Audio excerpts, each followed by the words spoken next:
अगर कोई हिंदू यह वीडियो देख रहा है तो आप हमारी एक आखिरी उम्मीद बचे हैं। मेरा नाम आलोक कुमार है और मुझे पता है यह वीडियो बनाने के बाद हम हिंदुओं के साथ यहाँ क्या होने वाला है, फिर भी हमारे पास कोई और रास्ता नहीं बचा, क्योंकि इस देश को जितना कश्मीर अपना लगता है, अगर उसका आधा भी नॉर्थ ईस्ट मेघालय लगता तो आज हम हिंदू यहाँ नहीं रोते। कश्मीरी पंडित, कश्मीरी हिंदू इस देश को इससे आगे कभी कुछ दिखाई नहीं। मारने वाले मुसलमान थे तो लोग भी चिल्लाए, सरकारें लड़ी, पिक्चर बनी, लेकिन उस जगह का क्या जहाँ मारने वाले मुसलमान नहीं है? क्या वहाँ के हिंदू इस देश के लिए हिंदू नहीं है? क्या नॉर्थ ईस्ट हिंदुओं की जमीन नहीं है? कश्मीर में 1991 से हिंदू मारे और भगाए जा रहे हैं और हम मेघालय शिलोंग में 1980 से मारे भगाए और कन्वर्ट किए जा रहे हैं। हमारा हर एक दिन डर के साए में गुजर रहा है और किसी को हमारी जान की कोई नहीं पड़ी। मानो ऐसा कि हम जिंदे रहे या न रहे इसका कोई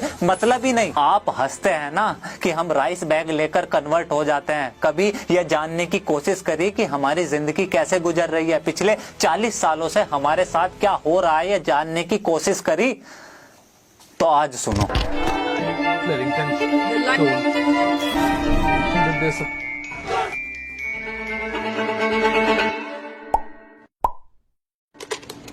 आपको हमारी कहानी इंटरनेट या गूगल पर नहीं मिलेगी, क्योंकि ना तो आज तक किसी को कोई फर्क पड़ा और ना ही कभी किसी की लिखने की हिम्मत बनी। दरअसल मेघालय में हम हिंदू माइनॉरिटी में हैं। मुश्किल से 11-12% ही बचे हैं। 75% मेजोरिटी क्रिश्चियन लोगों की है, जिसमें खासी, जैंतिया और गारो कम्युनिटी सबसे ज्यादा डोमिनेंट। जैसे कश्मीर केवल मुसलमानों का है, हिंदुओं का नहीं, सेम वैसी ही शिलोंग मेघालय की लड़ाई है। हम हिंदुओं को वहाँ ढाकर्स मतलब आउटसाइडर बोलते हैं और इनका मकसद साफ है, या तो कन्वर्ट हो जाओ नहीं तो शिलोंग छोड़ दो। और ये मेघालय के हर एक हिंदू घर की लड़ाई है। सबसे बड़ी घटना हुई 1979 में। हम हिंदुओं के पूजा करने का विवाद इतना बड़ा बना कि हम हिंदुओं को घरों से बाहर निकाल कर मारा, हमारे घरों को जला दिया, हमारी दुकानें और प्रॉपर्टी तबाह कर दी। 20,000 से ज्यादा हिंदू शिलोंग छोड़ गए। सालों तक रेफ्यूजी कैंप में पड़े रहे, लेकिन ना कोई खबर, न टीवी और न सरकार। 1984 हिंदुओं के नरसंहार की दूसरी घटना निर्भया दिल्ली से थी, इसलिए पूरे भारत को उसकी चीखें सुनाई पड़ी। गौरी दे नाम था उस लड़की का, प्रेग्नेंट थी वो। उसके पति के सामने बांधकर रेप और फिर धारदार बांस को उसकी आंतों तक घुसा दिया। यहाँ लोगों के कानों में वो चीख आज भी गूंजती है, लेकिन गले से आवाज नहीं निकलती।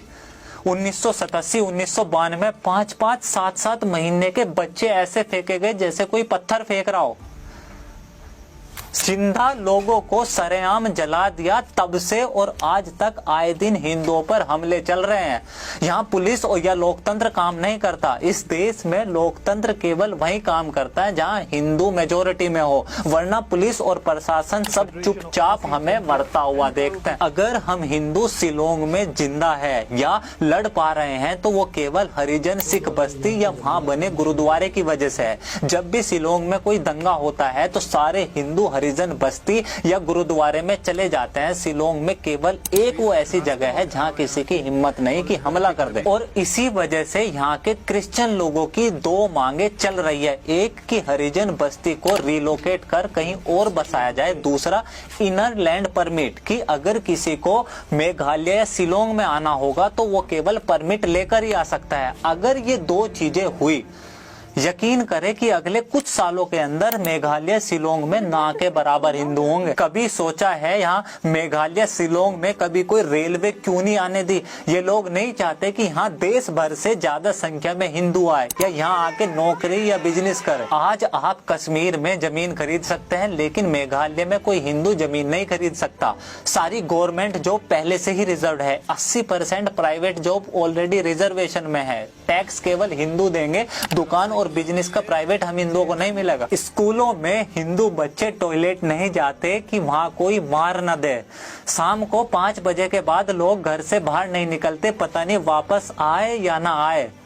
ये जो पूरा देश सीए चिल्ला रहा था ना, यहाँ ये मेघालय को सीए से बाहर रखा गया था। जब पूरा देश 15 अगस्त को आजादी का अमृत महोत्सव मना रहा था, यहाँ मेघालय में ब्लैक डे मनाया जा रहा था। कर्फ्यू लगा हुआ था 15 अगस्त के दिन। समय खत्म हो सकता है, लेकिन यहाँ हर घर वो अनकही अनसुनी कहानियां हैं जो कभी खत्म नहीं हो सकती।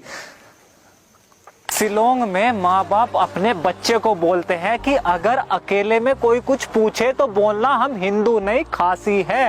ये सब इस देश की मेजोरिटी हिंदुओं के साथ उनके ही देश में चल रहा है। ये सीएए के समय बोल रहे थे ना कि कश्मीर में उस समय हम होते तो कोई भी हिंदू पलायन नहीं करता। 30 साल बाद आज आप हैं और नॉर्थ ईस्ट मेघालय वही कश्मीर दोहरा रहा है। आपने कुछ करा या आप कुछ कर सकते हैं, और अगर जब कुछ बस की ना हो तो आपसे हाथ जोड़कर प्रार्थना है कि अगली बार किसी हिंदू को राइस बैग लेकर कन्वर्ट होता देखे तो उस पे हंसना मत, बल्कि सनातनी खून होने के बावजूद ऐसे मुर्दों की तरह जीने पर, अपने जीवन पर धिक्कार करना और हमारी चिंता मत करना।